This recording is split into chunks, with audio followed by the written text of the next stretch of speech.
한 주간 평안하셨나요? 저는 지난주 말씀을 전하고 한 주간 보내면서 성도님들을 위해 기도하는데 마음이 쉽지는 않았어요. 새벽에 나올 때부터 성도님들 중에서 나랑 똑같은 시간에 나가서 일하는 분들이 있지라는 마음으로 그분들이 이 추운 날씨에 어떻게 일하실까 걱정이 되기도 하고, 병원 신방을 가면은 최근 우리 교회 성도님 중에 아프신 분들이 생각나서 멍하니 입구를 쳐다보고 있기도 하고, 그리고 밤늦게 꺼지지 않는 가게들이나 사무실을 볼 때면 우리 성도님들도 이렇게 야근하고 계시겠지라는 마음으로 또 기도하는 시간을 갖게 됐습니다. 한 주간 참 녹록지 않으셨죠. 하지만 하나님께서 그럼에도 우리를 이 자리에 부르셨고, 그 부르심은 여러분들을 위로하려는 하나님의 사랑이 있기 때문이에요.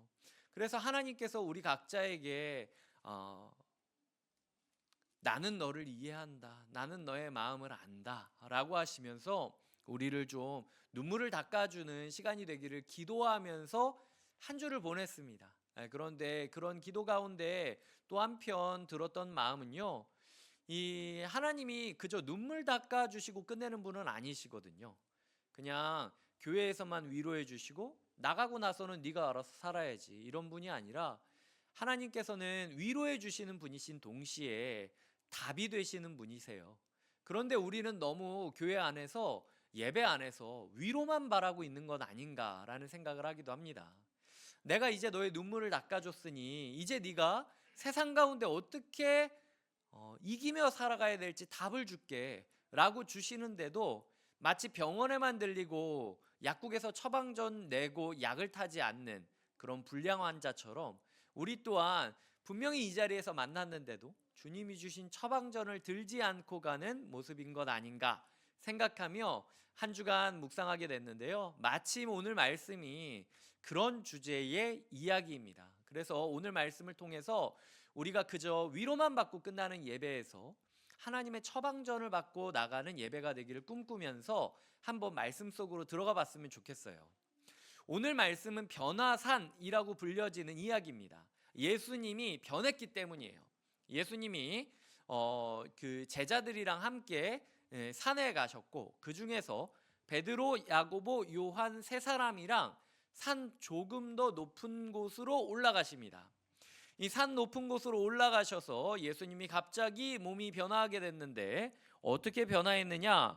3절을 보면 옷에 광채가 났다.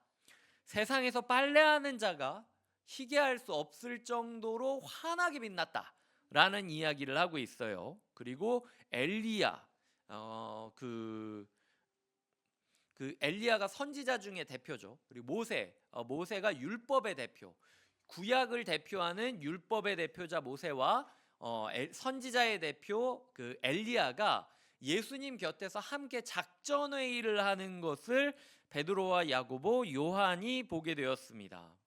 엄청나게 흥분되는 시간이지 않습니까? 왜냐하면 우리 예배로 따지자면 예배에 왔는데 갑자기 배경이 안 보일 정도로 눈앞이 새하얗게 바뀌고 있는 거예요. 그리고 예수님이 특별한 예수님의 모습을 보게 되는 거죠. 거기다가 더 은혜가 되는 건, 이게 사람이 다 같이 은혜 받을 때보다 약간 이게 못된 심보긴 한데, 나만 은혜 받고 있을 때 조금 더 기분이 좋기도 해요. 지금 베드로, 야고보, 요한은 3명만 올라왔잖아요. 예수님이 12제자 중에서도 우리만 특별히 택하셔서 이걸 보여주신다? 라는 게 더 짜릿한 마음으로 다가오게 되었을 것입니다. 그 황홀경 속에서 그런데 베드로가 뜬금없이 횡설수설하는데요. 5절을 보면 이렇게 얘기합니다. 5절입니다.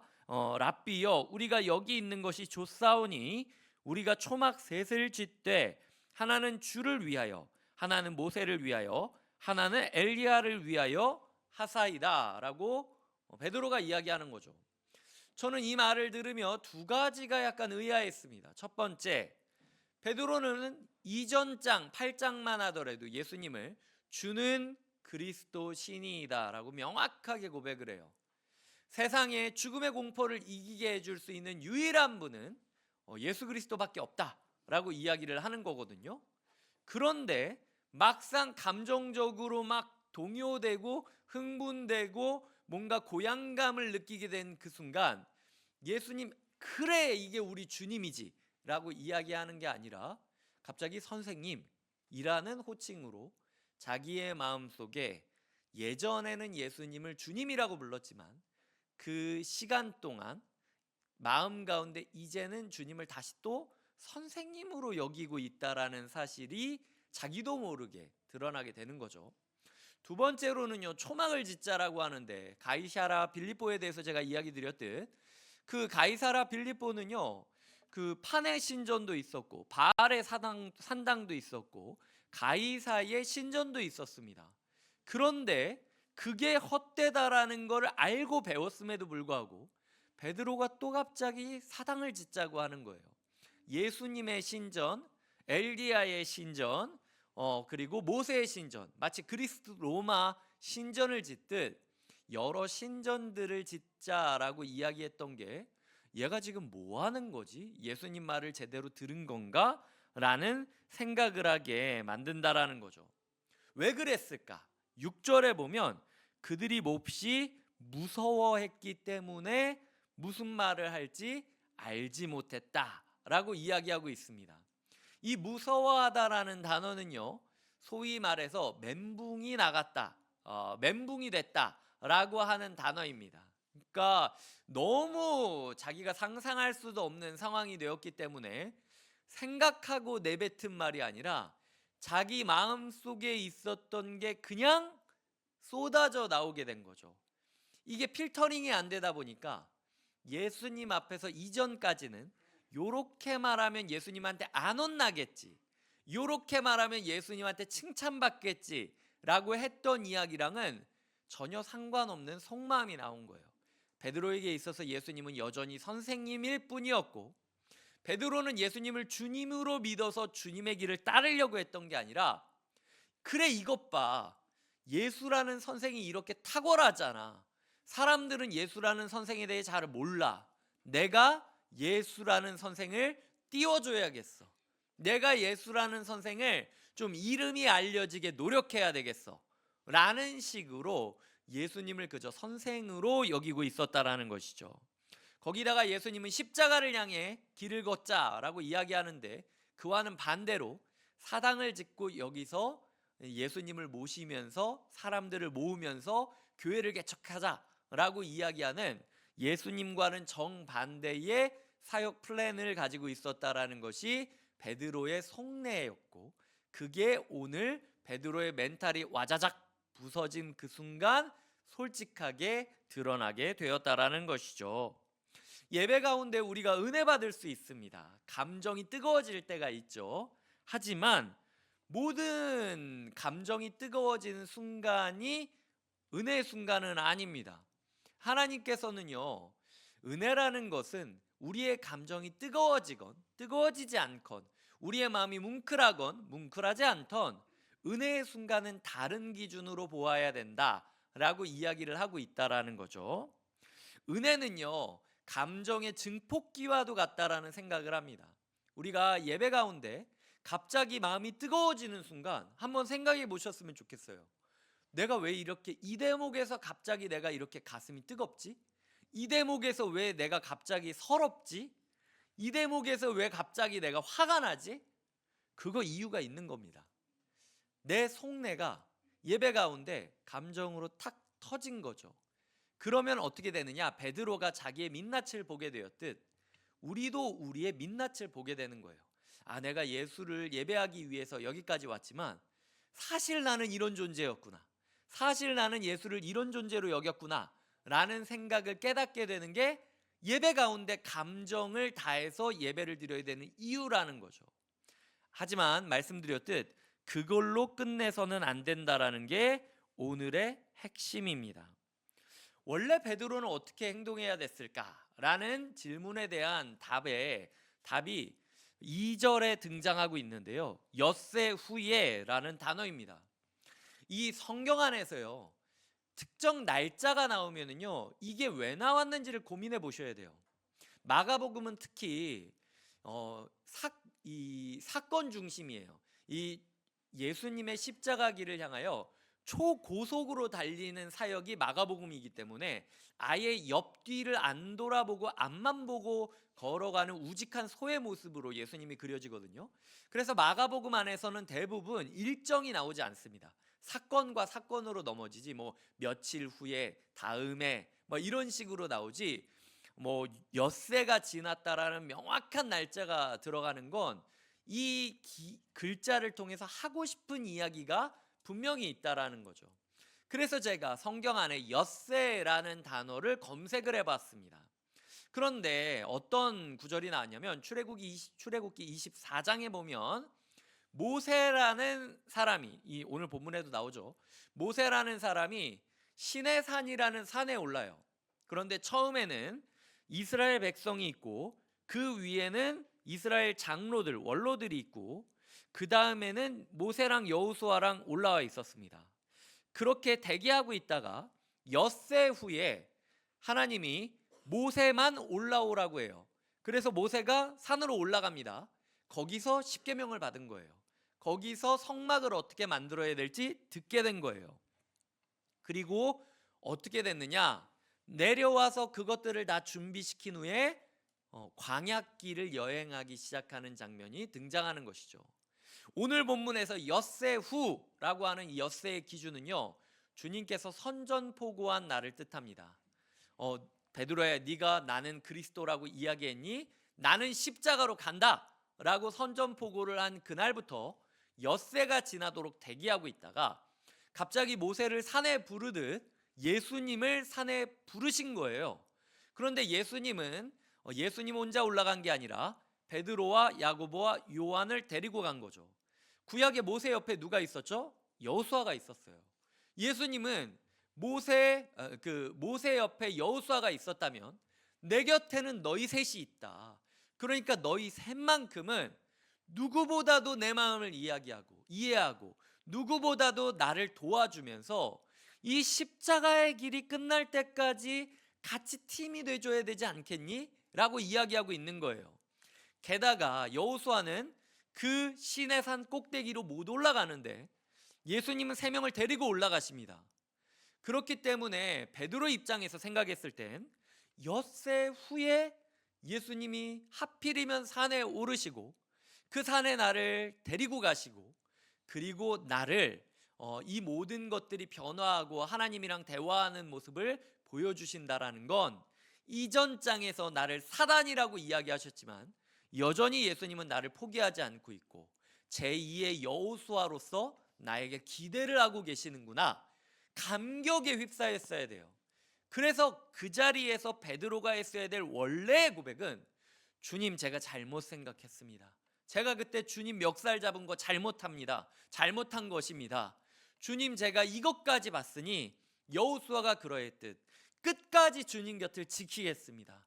그 누구보다도 가까이서, 그 누구보다도 열정적으로 주님이 싸우라고 하면 모세가 손들고 있을 때 여호수아가 싸웠듯 주님이 하라고 하면 제가 제일 먼저 가서 이 영적 전쟁, 십자가를 짊어지고 같이 가겠습니다.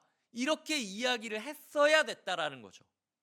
그런데 베드로에게서는 지금 이 상황이 왜 이렇게 일어나는지에 대한 생각이 없이 그냥 눈앞에 보이는 황홀한 것들, 내 감정을 막 부추기는 것들에 혹해서 하나님이 이걸 왜 보여줬는지를 망각해버리고 엉뚱한 소리를 시작하겠다라는 거죠.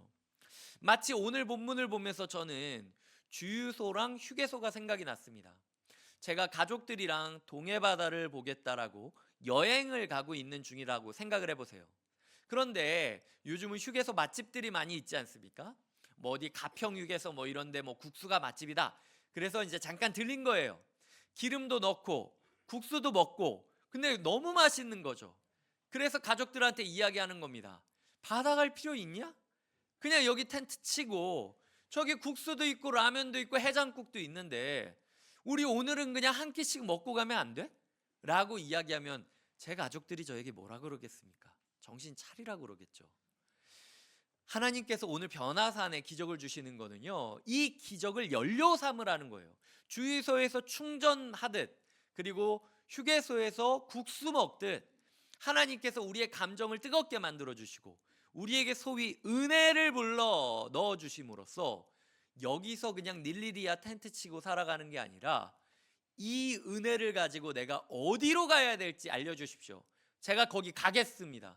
주님이 나에게 힘을 주셨으니 제가 그 힘으로 전진하겠습니다 라고 이야기를 하면서 이 사명감이 부추겨지는 삶을 살아야 된다라는 거죠. 하지만 베드로는 지금 눈앞의 광경이 너무 멋졌기 때문에 자신이 경험하고 있는 영적 체험의 현장, 우리로 치자면 예배에서의 감정 변화만 중요했어요. 예배당을 나가고 나서 내가 어떻게 해야 될지 전혀 생각 안 하고 있었다는 겁니다. 소위 말해서 예배 시간에 마음이 갑자기 끓어오르고 눈물이 나도 모르게 흘러내린다면 생각해 봐야 돼요.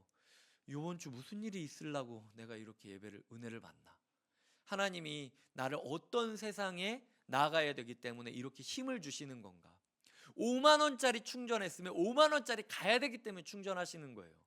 3만 원짜리 충전했다면 3만 원으로 충분하기 때문에 충전하시는 거예요. 그런데 우리는 난 모르겠고 그냥 무조건 많이 넣어달라고. 내가 갈지 안 갈지 그거는 하나님이 모르겠고 나는 내가 결정할 텐데 그냥 일단은 많이 넣어주면 좋은 거 아니냐는 식으로 예배 가운데 은혜를 구하고 있는 게 혹시 우리의 모습은 아닌가?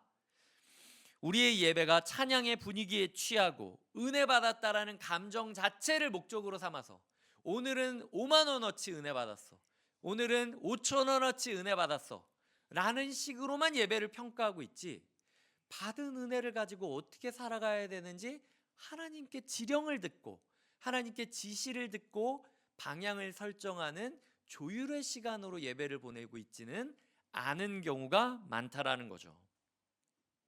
그래서 하나님께서는요 베드로의 눈을 가리십니다. 7절을 보면 마침 구름이 와서 그들을 덮었다라고 이야기하죠.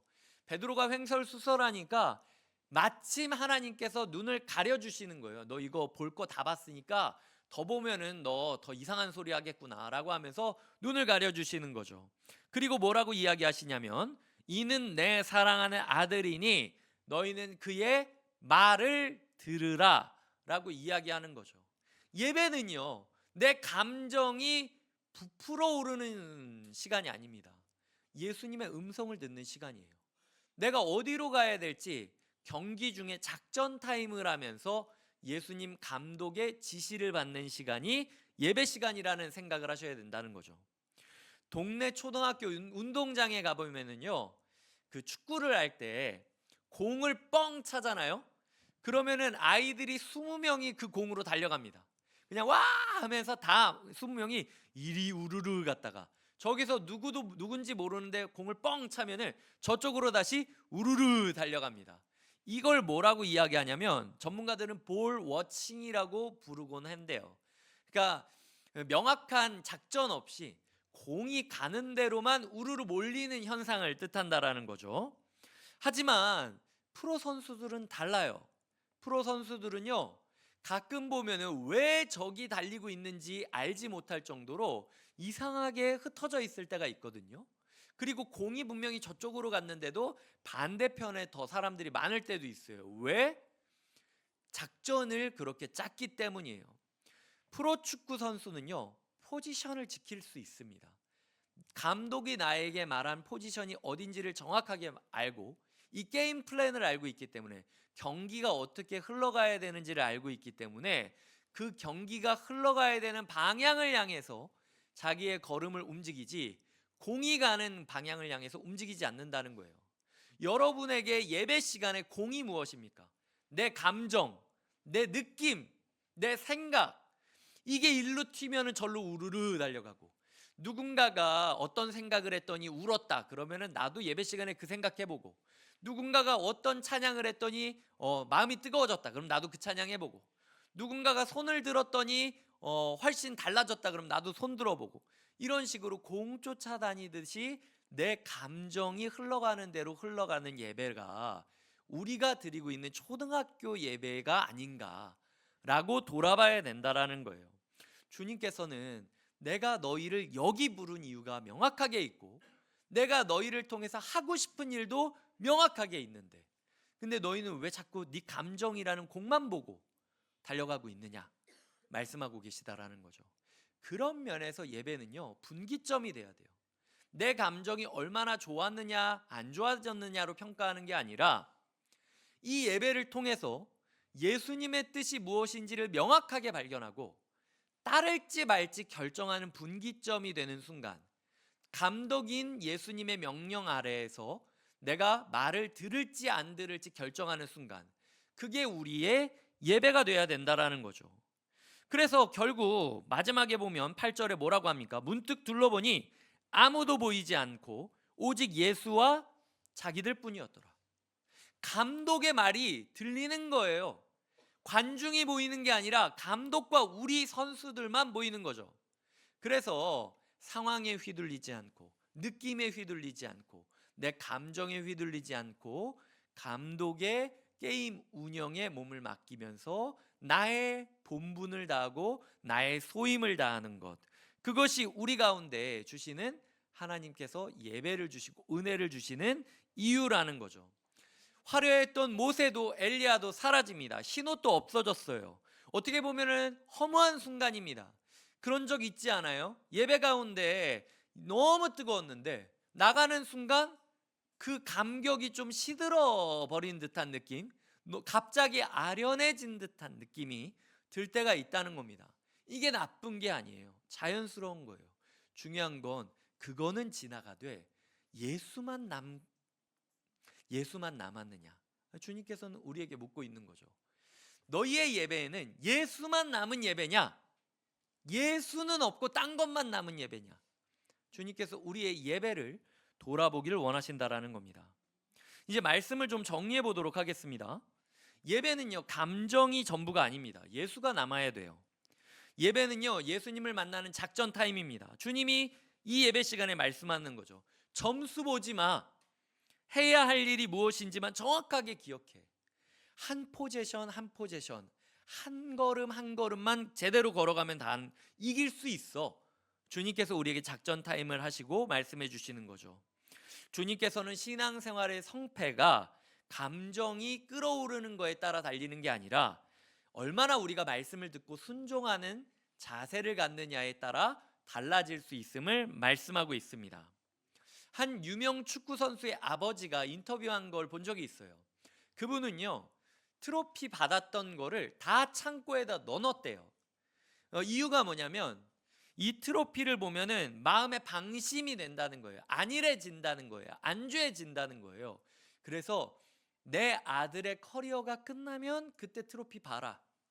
아직 경기들이 남아있고 선수로서의 해야 할 일이 남아있다면 트로피 보지 말고 네가 어떤 선수가 돼야 될지, 어떤 경기를 해야 될지만 연구하면서 준비해야 된다 라고 이야기하면서 그 귀한 트로피들을 다 창고에 보관하고 있다라는 이야기를 들은 적이 있습니다.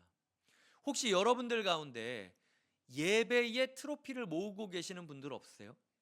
나는 언제 드렸던 예배, 그때 어디에서 드렸던 그 예배, 그 트로피를 전시해 두면서 맨날 그때가 좋았다, 왜 지금은 그때 같지 않을까 고민하시면서 그 트로피를 전시한 걸 보고만 있으신 분은 없으신가요?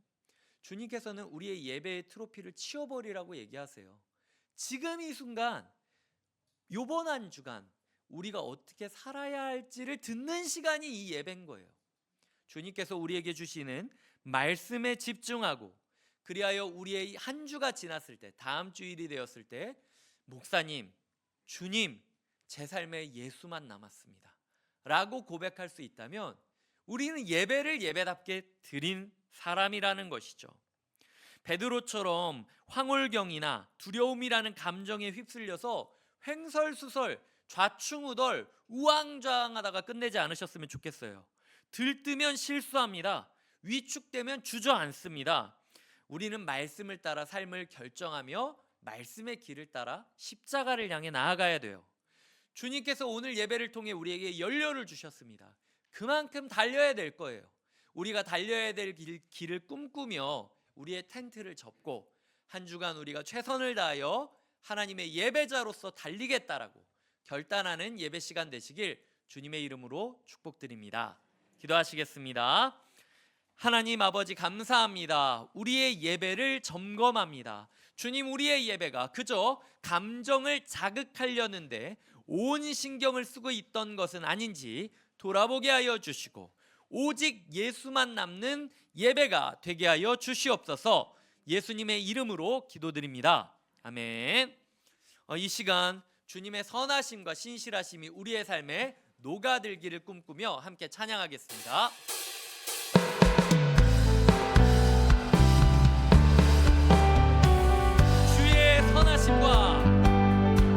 주의 선하심과 진실함을 닿기 원해. 그의 빛으로 나갈 때 그 성품 닮아가네. 빛을 닮아갈 때 주가 주신 자유함으로 옳은 대로 돌아와서 다시 한번 찬양할까요? 주의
우리 주 예수 그리스도의 은혜와 하나님의 사랑과 성령님의 교통하심이 감정의 파도에 휩쓸려 주저앉기보다 여전히 말씀해 주시는 예수님 음성에 귀를 기울이며 흔들림 없이 나아가기를 소망하고 결단하는 주님의 사람들과 곁에 있는 교회에게 지금부터 영원토록 함께해 주시기를 간절히 축원하옵나이다. 아멘.